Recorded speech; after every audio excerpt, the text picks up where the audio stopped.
Smog का रोक कम ना हुआ। लाहौर के बाद फैसलाबाद और मुल्तान में भी फ़ज़ाई आलूदगी में इजाफा। दुनिया के आलूदा तरीन शहरों की फहरिस्त में लाहौर आज भी पहले नंबर पर।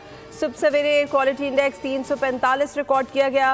महकमा मौसमियात ने स्मॉग की सतह में इजाफे के हवाले से एडवाइजरी जारी कर दी। कहा आने वाले दिनों में मुल्क के बड़े शहरों में स्मॉग की खतरनाक सूरत हाल हो सकती है।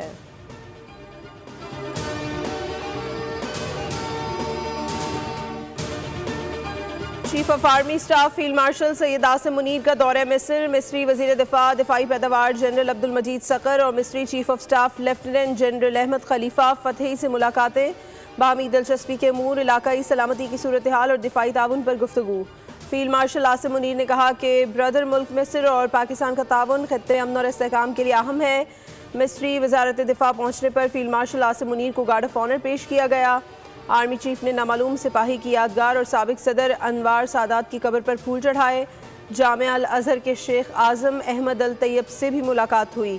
आर्मी चीफ का इंतहा पसंदाना नज़रियात और इस्लाम की मस्क शुदा तशरीहात के खात्मे पर जोर।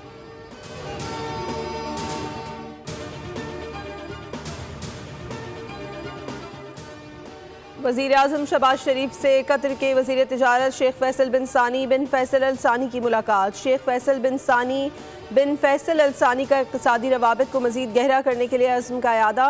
दो तरफ़ा तिजारत और सरमायाकारी के ताउन को बढ़ाने की अहमियत पर जोर दिया। वज़ीर आज़म ने कहा पाकिस्तान और कतर ताल्लुकात मुश्तरका अक़ीदे, इक़दार और बाहमी एहतराम पर मबनी हैं।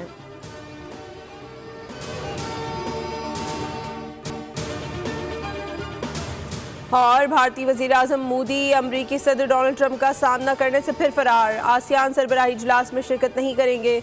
मौक़े हक में बदतरीन शिकस्त के बाद से सिफारती नाकामियाँ मोदी का मुकद्दर बन चुकी हैं। खबर रसा इदारे रॉयटर्स के मुताबिक मोदी आसियान सरबराही इजलास में ऑनलाइन शिरकत करेंगे। मोदी ने आलमी फोरम से अपनी गैर हाज़िरी की वजह दिवाली की तातीलात को करार दिया है। तज्ज़ियाकारों का कहना है मोदी की गैर हाज़िरी की वजह बैनुल-अक़वामी दबाव, तिजारती तनाज़ात और अमरीका के साथ कशीदा ताल्लुकात हैं।